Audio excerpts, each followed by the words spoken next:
Hello, everybody. Welcome along. My name is Benjamin Bloom. This is the Benjamin Bloom Football Channel. Please leave your bias at the door. And here comes another season review. I said we are going to try and bang out a few of these. Here is the second one today. We did Stoke City earlier on. And we're now going to have a look. You notice we're just dropping down the table one by one. At Blackburn Rovers. Blackburn finishing 15th. This season. There are some key protagonists on the screen. Manager Tony Mowbray, 28 goal. Adam Armstrong, captain Dara Lenihan, and the wonder kid, the loney Harvey Elliott. I was a bit hypocritical about Blackburn through the season because I would say they were underachieving for portions of it. And then when I look back at my actual pre-season prediction, I didn't have them much higher. But then I suppose you can still predict someone to finish low on the basis of an underachievement. But you tell me, Blackburn, third season now in the Championship, been in there since 18-19, and finishing off there in 15th place. I think they've gone 15th, 11th, 15th. We'll unpack that. So, what are the expectations at Blackburn? I think the issue is that both of the last two seasons, they've shown at their best the potential for a playoff challenge and then kind of at their worst dropped off from that. But hey, we can't judge people only by their best. We've got to be balanced, haven't we? So there it was last season. And 15th up to 11th from the previous season. And look, 7 points off the playoffs. Plenty of goals into the bargain as well. Starting to shape an exciting team. Yes, you can see there Walton, Adrabio, sort of lone players that would have to be replaced. But Lenihan solid. Johnson maybe getting on in years. But very much a sense with Bradley Dack and Adam Armstrong. And we saw this with Bradley Dack and Danny Graham. That if you get goal scorer and Dack in the team, it's a good partnership. You can build your attacking pattern of play around that. And Joe Rothwell, always been a good carrier of the ball. Sam Gallagher, Ben Brereton, big fees there, but maybe not quite delivering the output that you would expect for the money paid. That was what Tony Mowbray had to build from. And this is what he chose to do. The first thing you'll notice if you look down at the bottom is it's clear out stuff. Look, Samuel, Graham, Smallwood, Luke Weiler, Mulgrew, Hart, all released or going down to League One.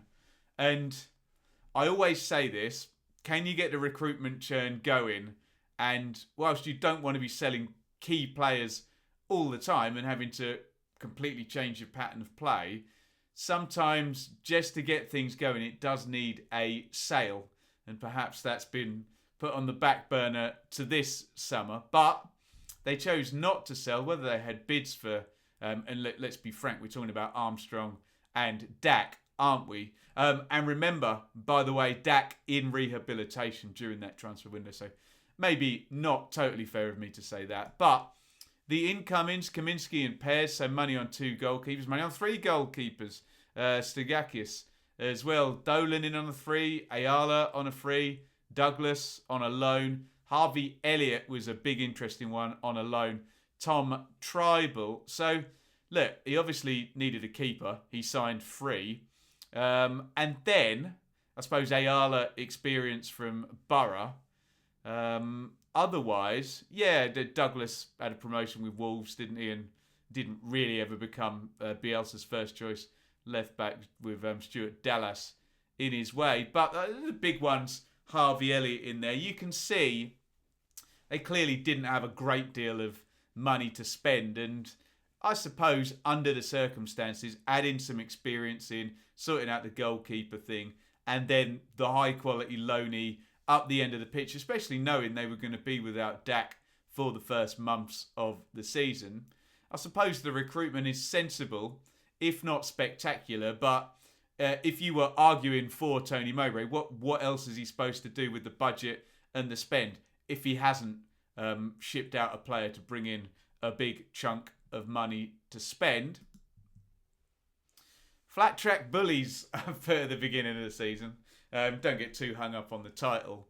So you can see Blackburn's first 9 games, a load of goals, 2 per game, 18 goals after 9 games. Just the 10 points, which over the course of the season, if you're just over a point per game, or 1 point over a point per game, you know you're going to be finishing further down the table. There'll be more teams above you for sure than below. And it was just that start of the season where you can see, look, 5-0 against Wycombe, 4-0 against Derby, 4-0 against Coventry. I believe there were red cards in the game for Wycombe and Coventry players, and they obviously caught Derby at a bad time just before, well, I mean, when was a good time for Derby this season? But a bit of a sense that, you can see they came up against Swansea and lost, Reading in form at that time of the season, lost, Watford and lost, Forest, I bet that's their first win it wasn't it, under Chris Hughton. And there was just a bit of a sense, look, you can see Bournemouth as well. Played a few of the big boys, couldn't beat them, banged in a load of goals in games involving red cards against Coventry and Wycombe. And I was looking at it thinking, okay, where's this going? If this plays out, Blackburn aren't going to beat many of the top sides and they're going to do well against the lower lights. That was my thought back then. Elliott breaks out. And then we did get, and I mean, it didn't necessarily last for a big period, did it? But all of a sudden, Blackburn became a byword for Harvey Elliott, didn't it? I guess the Liverpool link and the fact that it's an English player doing fantastical things at such a young age. And I think, and I don't know whether Tony Mowbray regrets this, maybe they put a little bit too much stock, too much water in the Elliott bucket, let's just say, because look, he was fantastic during that period and had his real big breakout. And, you know, maybe not all the wins are down to Harvey Elliott per se, but that was certainly the narrative around. And a really good run. You can see 4 wins and 3 draws in 7 games there. That last game there, I was at Stoke versus Blackburn. And there was really a sense of even experienced players like, say, a Bradley Johnson were being asked to just give Harvey Elliott the ball. And I don't know whether they did go too far down that road at that point in the season. If you notice later in the season, Elliott starts to get dripped in and out and isn't always starting, let alone give him the ball the whole time, and then get Adam Armstrong fed up top. But a much better run. Can we count that out? 1, 2, 3, 4, 5, 6, 7, 8, 9, 10. So 11 games there. 5 wins is 15. 18 points in those 11 games. Far, far better than what they were doing. And Blackburn find themselves up in 11th place in the table going into Christmas. There's the January window. And look, a few more clearing out things. Derek Williams at centre-back. Harry Chapman goes out to Shrewsbury on loan. Brad Lyons to Morecambe, who they're in the playoff final, aren't they? I think. I know they're in the semis against Tranmere. Pickering obviously was a signing that was immediately loaned back. But given Tony Mowbray is loaning 2 young centre-backs, Branthwaite and Harwood Bellis, aged 18 and 19, shipping out Derek Williams, a bit of a sense that he wasn't trusting his centre-backs. I know he had trouble getting Ayala on the pitch, and in that particular game I mentioned, Bradley Johnson was playing centre-back, a central midfielder, of course. So a bit of a sense that either fitness or distrust, he wanted some centre-backs, and you don't want that to be happening halfway through the season, do you? You want to have centre-backs solid and not rotating by this point. So again, alarm bells a little bit there, but needs must. And let's just say rare that you get a centre-back partnership that young as well. So maybe the intention not to play both of them at the same time. Return of the Dak. Great to see Bradley Dack returning. And at game number 26, after another good run, you can see 10 points in 4 there, winning at Birmingham, at Borough, and then beating Luton at home, drawing with Stoke. That Blackburn are in 8th spot with a game in hand on the team above them, Borough, and only 3 points off the playoffs. Yes, there is a much larger gap up to 5th place, but look, it is what it is. With 26 games gone, over half of the season, Blackburn were in the slipstream of the playoffs, and we then know that all it takes is a good run, and you're batting for one of those playoff semi-final positions throughout the back end of the season. And this, of course, on the back of Harvey Elliott's breakout, Adam Armstrong scoring goals, that good run of, 18 points in 11. And then here we get another 11 points, 1, 2, 3, 4, 5, in 6 games as well. So really, for about 16, 17 games there, 18 plus 30, 29, 30 points across that period. Look, if they had done that again over the next 20 games, then you know where they would have ended up. But I'm afraid it's going to be a little bit as good as it gets. And not only as good as it gets, but a very, very bad drop-off down to 17th with 5 games to go. 1 win in 15. Now, if we get Blackburn fans watching this, tell me why at that point the light goes off, the car stops running, and from a team that had been trending up and into 8th position, okay, a couple of borrowed young centre-backs coming in, but with the ability to score goals with Gallagher and Brereton and Armstrong, Elliott, Rothwell pushing from midfield, just a total drop-off there. Look, 5 defeats in a row, 7 without a win, just 1 victory there against Millwall, and then, I remember I watched both of those games, home games against Swansea and Brentford. They didn't win. Norwich there, yeah, it's a difficult little run, isn't it? But hey, you can only defend difficult runs for so long when they extend out to 15 games. You've got to have some, quote, winnable games in some of the 15. And yeah, just a nosedive sort of post, springtime, late winter time in this year. And just a really, really bad run. And I'll defer to Rovers fans. Why? Why the huge drop-off from 8th down to 17th? Terrible news. Awful Dak repeat. And it was in that Brentford game, wasn't it? Dak, another knee ligament injury. Just terrible. And I dare say, and I have said many, many times, injury crises, context is king. And if you're Blackburn and Bradley Dack is someone you're going to build your attacking play around, that you would want to be on the pitch, someone who on that balance sheet it might cost you a bit in salary, but that you might be building around to then maybe sell on. To lose that guy for pretty much 2 entire seasons now, poor fella. He'd only came back and it happened again, hadn't it? You have to say some bad luck there. And this is not a team with parachute payments that's got 2 or 3 players. And we've said it, haven't we? Take Ayew out of Swansea for 2 years. Buendia out of Norwich for 2 years. Danjuma out of Bournemouth for 2 years.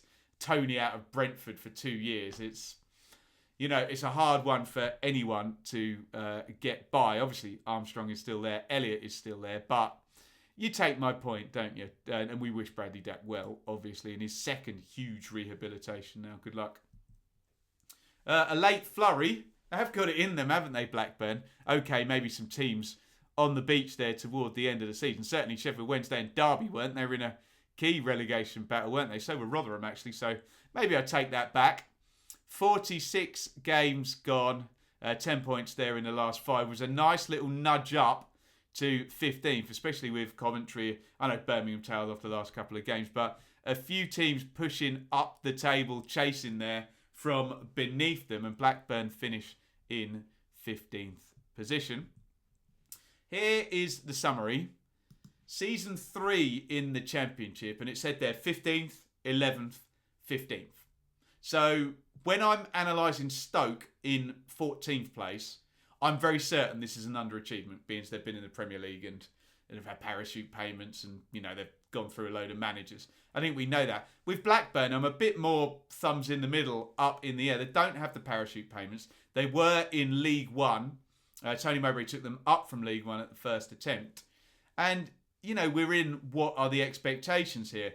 I suppose, given Luton have survived and then finished 12th, Coventry have finished 16th, one below them, last year League One team. And of course now Barnsley just, you know, throwing caution to the wind, going for it and finishing in 5th. I don't know. What are the expectations here? Is it so bad, 15th, 11th, 15th? If it's another 11th, I suppose context is king and what follows it. If it's another 11th, then all is well, I guess. But, yeah, you tell me. Underachievement? Par? I don't know. Hard one to call, isn't it? Season 4 of Mowbray. And that kind of works against him, I think, a little bit. Because, yes, he hasn't been with Dak for 2 years with the injuries, has he? But you would say, could they be a bit further on in terms of the pattern of play completely clicking? Or given the relatively low spend? I don't know. It's a real difficult one. Is he coming under pressure? You would think if he was particularly under pressure, that when the season finished, then that would have been that if he was under a lot of pressure. But maybe it's another one of those see where we are at Christmas type things. Let me know what you think on Tony Mowbray. And I'm not just standing up for him because of that Ipswich scarf on the wall and I'm a big fan of him as a player. I'll call it how it is. But let's raise those mitigating factors of not a lot to spend, no big sale to raise money, and no key creative player for the best part of 2 seasons. So, well, you tell me in the chat. Not enough to sustain a playoff challenge. Are we asking too much? They got in there, didn't they? Both seasons around the sort of Christmas time, wasn't it? And 8th place at game 26. And yeah, am I asking too much? I don't know. Close to clicking. I often say this about Blackburn. And if you look at the underlying metrics, they create loads of chances and have loads of possession. And they have a 28-goal striker.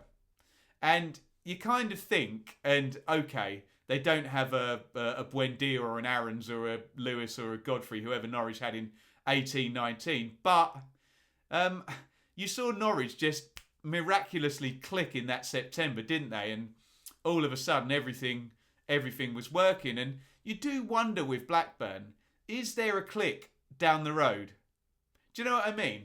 Where all of a sudden, these metrics start to really work for them and they put home the chances and defensively they sort it out and everything, you know, I'm not saying into a Norwich who won the league in 18-19, but I don't know, there are signs when you look at some of those numbers that if it went a little bit in the right direction, it could go steadily in the right direction. You tell me, am I sniffing around those numbers a bit optimistically? Let me know.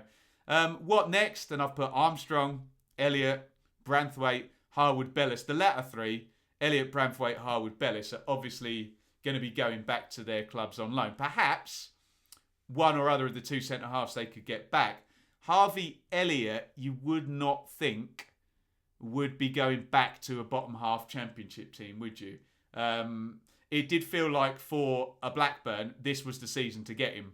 And maybe, I don't know, he goes higher up the championship, or I don't know, does Klopp start sticking him in Liverpool squads, or does he try a loan at one of the bottom half Premier League teams? The worry is, and I bracket Armstrong in this now, they've got a 28-goal striker. Yes, okay, I'll hear arguments that he got hat-tricks in big wins against lesser teams, and he had a bit of a flurry at the end of the season. But come on, 28 goals is 28 goals. And we rightly heralded Tony for someone finally getting to 30. It's very hard to get to 30 goals in the Championship. Only Glenn Murray and Ivan Toney. And then we're going back to Lee Hughes, aren't we? And then sort of Guy Whittingham before that. Not many people do it. So they've got a highly saleable asset there. I know he has a lot of shots, and some people still question the finishing. But hey, people used to say that about Andy Cole, and he scored tons and tons of top level goals. And, you know, there's a reason these guys do get these goals, and it's Not always, because they're not a great finisher, quote, and miss a lot of chances, is it? So be interesting to see in terms of Armstrong whether you say to Mowbray, right, you're here next season, we're going to cash in on Armstrong, but we're going to give you some money to spend. Can you function without him? And of course, again, wishing him well, Dak, who may not be back again until Christmas time or further. We will find out. So a lot of stuff on the knife edge there with Mowbray, with the 3 loan players, and Armstrong, a possible sale there as well. Lenihan is perhaps a saleable asset. I don't know. Are there others in there? You tell me. So yeah, I'm a bit up in the air on Blackburn for our Blackburn season review. I can't really tell whether it's a success or a failure or a par, and I can't really get a handle on what's going to happen next year. So some tricky decisions going to be for the higher ups and for Tony Mowbray at Blackburn. Look, I've had my say. You have yours down there in the comments. It's another season review here. We're getting through them. It's 30 to do, and I've got Coventry planned. That'll be the next one. But we roll on with the content. And remember, if you are a Blackburn fan or a fan of any Championship team, hit subscribe and ring that bell, because we will be all over the Championship as we were this season again next season. Thank you everybody for watching. It comments in on Blackburn and their 15th place 2020-21 season. Over and out. Thank you so much for watching. If you enjoyed this video, please hit the like button to see more videos from this channel. Hit the subscribe button, and to be notified every time we upload. Ring the bell for those notifications to come through on your device. If you really want to support the channel and me as a content creator, I will be eternally grateful if you head over to the merch store and grab something, or support over on Patreon, patreon.com/Benjamin Bloom. Thank you for your time. Go and watch another video.